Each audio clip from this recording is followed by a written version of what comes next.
What's going on, guys? The Geektastic duo is back with another video.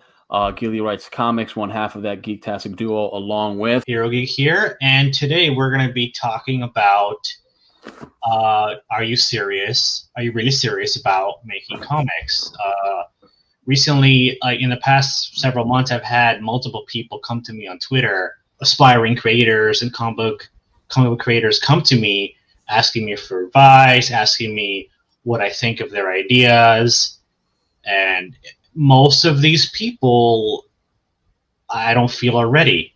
I don't feel they have the commitment level to do this. I don't feel they have the creative talent, at least not yet, to do this. And I want to talk about how, that's kind of annoying, and how you have to have a certain level of commitment in order to even bother somebody else. time is very valuable, right? Time is precious, valuable, right? I mean, Gilly, I know time is very valuable to me. You have a family. I don't even have a family. You have a family. You're making comics. So, you don't have time to waste on people who are serious about this, Yeah, so I'll just start with this, that Ron, this was weighing heavily on Ron. He really wanted to do a video touching on this because, as he stated, that there'd be people reaching out to him on Twitter, followers, or people that they felt that they can confide in Ron for some constructive criticism or just hear his ideas. Because Ron on Twitter he's not bashful about voicing his opinion on certain things in comics and even on mainstream comics. And I guess that translates into, hey, let me tell you all my ideas about comics because I'm super serious about being a comic book creator. And he came to me and I'm like, you know what? Okay. He wants to make a video about it. I'll weigh in because I'm able to fortunately make comics and have a track record that shows that I'm able to consistently make comics. So it works. So Ron, just why don't we start with our first example? Someone tell me this person that reached out to you. What was going on in their mind? One of the people that reached out to me, he constantly, for the past since like last year, he came to me constantly thinking, oh, what do you think of this idea? What do you think of that idea? What do you? And he tells me these ideas, and frankly, they're not great. Okay. They're not good ideas. And every time he came to me with an idea, like, oh well, listen, this is a very derivative of Teenage Mutant Ninja Turtles. It's kind of a ripoff. It's not really original. It's not really unique. And he goes, oh, okay. And then he came to me with another idea, and then it's well, this is not great either. You probably need to go back to the drawing board. You probably need to develop this a lot more. What was his turtle idea? I'm interested. What was it that he said is derivative, or you told him it's kind of derivative, or he's like, hey, this is a ripoff. But tell me what you think. Well, okay. So what happened with that? He told me it was basically he used the words teenage mutant in the title first of all. Okay, that's in his creation apparently. In his creation, Teenage Mutant Cowboys of Texas or something, which is just Cowboys of Moon mixed with Ninja Turtles. I'm like, whoa, bro, this is the best you have? Teenage Mutant Cowboys of Texas. Yeah, okay. It was like. There's a subtlety the way when if you're going to create something, either if it's derivative of something, or I wouldn't even say derivative, it's got to be an inspiration of something, or even if it's a homage, you kind of don't want to even have anything resembling part of the title in your title. You know what I mean? No. That's just one. Okay. Galactic Romance of Mayhem has that feel, that vibe, but at the same time, it's not a ripoff. It's not derivative of Ninja Turtles. It's its own unique idea that evokes the spirit of Ninja Turtles. Yeah, and I would never. I mean, Galactic Romance of Mayhem is a comic I co-create with Sebastian Navas, and I would never say Teenage Mutant Rodents of Mayhem. It just doesn't. You don't even do the Teenage Mutant. You just don't do it. And what Ron says, he's a great critic, is because he understands that, hey, you know what? This thing, it borrows that same spirit. It's of that nostalgia line, and it's of the bloodline, really, and it works. But what makes it work is that it's unique in its own. You always have to be unique in its own. Even if you look at Street Sharks, right? I mean, yeah, we all say these are ripoffs, but even that was kind of fun in its own. But you got to have something. Yeah, you got to fit that. So anyway, he comes up with Teenage Mutant Cowboys of something. It didn't work. And tell me more, like, what was the main thing? Like, so he's coming with these, you know, So and he keeps really cheap ideas. Like, well, what books do you suggest I read for making comics, or what videos? And I read this book, read that book. Go on Amazon and search. And I gave him the names of the books that I read, which is one by Stanley and the other one by Dennis O'Neil. And I took time to find YouTube channels about writing, about creating characters, about all of this comic book writing 101, like a lot of stuff. And hopefully I was kind of harsh with him. I was brutally honest with him, because I got sick of him coming to me and wasting my time. Well, here's the thing. Your time is something we're keying in on here. Yeah. So it's almost like he didn't have enough time to kind of do thorough research. He's kind of like, what books are good? And it's okay to ask about books, right? Then, okay, well, what about this? And you're giving him stuff. And he's not like taking the time to look at that stuff and then come back within that day. He's like, okay, so it's almost like, does he not have time? Did he say anything about time at all? I don't know, but I told him this. I'm like, listen, when you come to me with a fully developed idea, with character bios, an extensive treatment of your idea, and if I feel there's something there, then I would be happy to give you solid feedback. But until then, don't waste my time. Basically, what I told him. And how was he on that? Did you say anything? He actually took it pretty well, which is surprising. He actually took it pretty well. Okay. Any other examples you have? Well, another issue I have is, someone come to me, oh, well, what do you think of my fan fiction idea for my idea for the Marvel Universe? Like, I would change all this, from the Marvel Universe. I'm like, well, that's good, but why don't you pull all that energy that you have, all this extensive thought process that you put into creating your own version of the Marvel Universe, and do it with your own universe. Do it with your own characters. That's interesting, yeah. You're wasting all of this time, all of this energy on fan fiction that's never going to go anywhere, ever. Yeah. I guess it's fun as an exercise. Yeah. But for a lot of these people, this is not just an exercise. They just want to dive into this like completely. I'm like, why? It's not rewarding. At least to me, it isn't. Yeah. Well, here's one thing I'll say. And we tried our hands at some Star Wars fan fiction. I'll admit that with Darth Krell Cometh, right? It didn't really work out for us. Not that our idea wasn't solid. It was really good.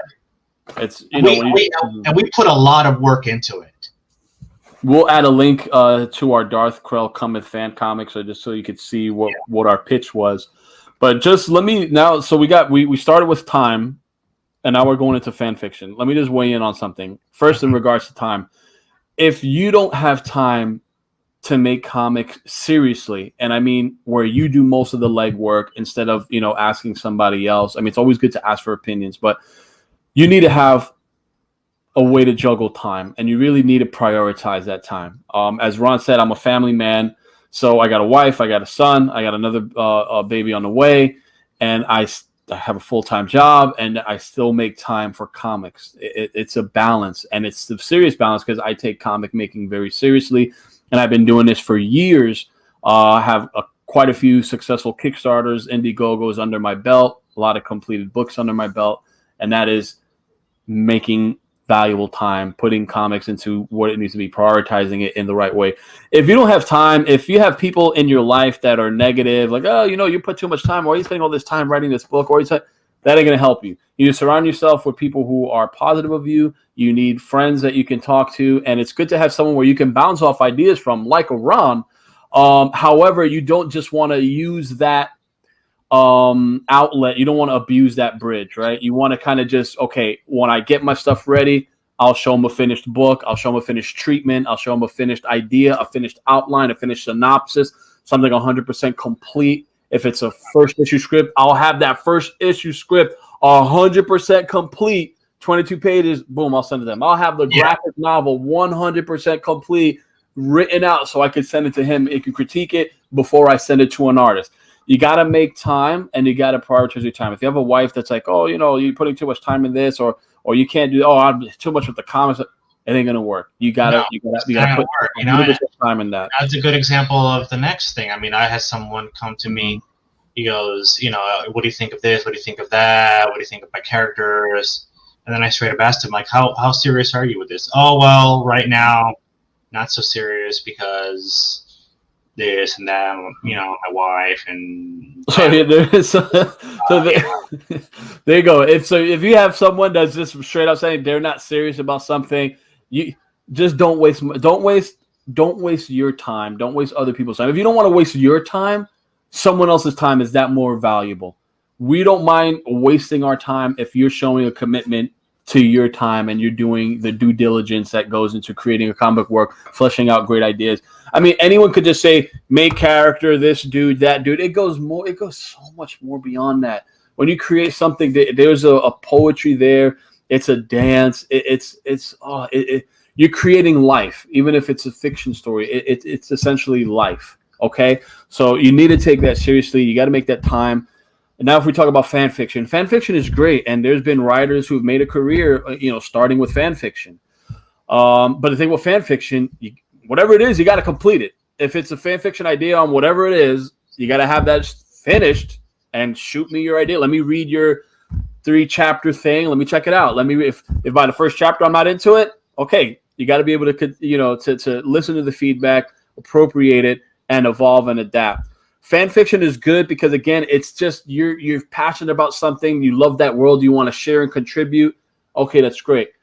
One thing, though, like as we learned with our Darth Krell Cometh book, sometimes you just don't have the platform. You don't have the audience. You don't have the reach. So we might have a great idea, which Ron and I had, but we couldn't get it over the top. Not for lack of trying, just because we didn't have enough reach. We didn't have a major audience to just latch onto the idea. So with that being said, Ron is not quitting his day job, right? And he's also not quitting his ideas. As much as we might want to love to write Star Wars, Ron is working on his book, Paragon Prime. He even has a nice little GoFundMe for his mini comic. Yeah. So we're fostering our main ideas. Me with Galactic Warrants of Mayhem, I was able to get a distributor for the book. I was able to hit out comic book shops last week. So I'm not giving up on also my main franchise ideas, my main IPs. And of course, if those ever become successful, that might open a way to where your fan fiction could become real fiction as far as writing for something that you want to write for. Yeah. And learn how to take constructive criticism, right? Learn how to take constructive criticism. I've had a lot of people that they ask me for their opinion, and I tell it to them, and they get all butthurt about it. And I'm not like mean about it. I'm just honest. Yeah, everyone's so touchy nowadays. I mean, it's amazing. There's so much toxicity going around. But if you offend someone, or if you just have an opinion that's different from someone, it's like you're hurting me, you're stabbing me. What Ron is saying, it's you got to be able to take it. Failure. If you're not ready for failure, don't make comics. Just don't. I failed numerous times. I've had campaigns that didn't fund. I've had story ideas that been on the shelf for longer than I'd like. The failure and rejection is part of making comics, but you keep on working. You find an idea, you find something you're passionate about, you keep at it, and then it can become something great, right? Galactic Warrants of Mayhem is one project that I'm very passionate about. It was able to become something. But again, if someone's like, oh, that's just like this or that's like that, and I give, and I'm hurt and it's just going to keep me from moving forward, then you're not cut out to make comics. I mean, it's what it is. It's not easy. I mean, getting criticized, it's rough and it hurts and it's going to sting, but you got to be willing to just get through that. Like, oh, okay, yeah, It's like Bruce Lee said, like you want to know how to live, right? It's like, you want to know with the success and everything, but you're not willing to die, right? You got to be willing to die before you can know how to live. And when that means is you got to be able to, accept death, accept defeat. When you can deal with, man, this Kickstarter campaign didn't fund, or this thing didn't fund out, man, this idea just bombed. You know what you do? You dust yourself off and you try again. So when you're able to accept that and just able to say, hey, you know what, I could take the feedback, I could take the criticism. That's how you evolve and adapt, and that's how you become better. I mean, dust yourself off, you get knocked back down, up, you get right back again. It's like a boxing match. You go in, you get knocked down. You don't want to be a knockout puncher. Try and give up, just get back up, get back in it, and you will see great things happen. But you got to be willing to take the punches. You got to be willing to accept the constructive criticism, and you have to, first of all, make time for comics. It's serious. If you guys don't have time for comics, just don't do it. If you just want to throw about great ideas, hey, anyone can see something, think it's great, and just say, hey, I could do that. Hey, you know what? What about Teenage Mutant Cowboys of Texas? Like, there's more to that, man. There's more to that, and anyone could just shill out a half good idea. What you need to do is take the time to craft it, to nurture it, to see it flourish and blossom, and that only comes with that idea. You need to feed it. Just a good idea needs a lot of time, and you can't give up. You got to keep on at it. I really came up with Paragon Prime like about 10 years ago, really. Mm-hmm. So I spent all of that time just fully fleshing it out. So everything takes time, and time is money. So I've put money into projects. I've been willing to, here's the thing, time, if you can't even put the time into it, and you can't even put the resources into it, you can't even put your own commitment and dedication to it, I mean, there's no fast way, guys. If you're thinking there's a fast way to make comics, like you could just, hey, I got this idea and just throw it out there and it's just going to pick up steam. That's not the way it works. That's not how making comic works. It's a grind, a steady, hard grind, and it's grueling. And just as Ron is going through it, sometimes you put years into just fleshing out the idea to get it out there. And even then, you got to be willing to take everything and evolve and adapt on it. So, anyways, guys, as for me, I've had quite a few instances where I've had successful crowdfunding campaigns, and I had ones that didn't fund. There's a lot of good and bad with making comics. The good is when you put an idea and you work on it so much and you see it come back into something tangible. That's when you made it. This is when you work hard at something, right? You get it into something physical, something tangible, something that other people want to read, something that even a distributor might want to put your money into. Take your time, right? And work hard, and you'll finally get something tangible and good. Always wanted to have my book come out in the comic book shop.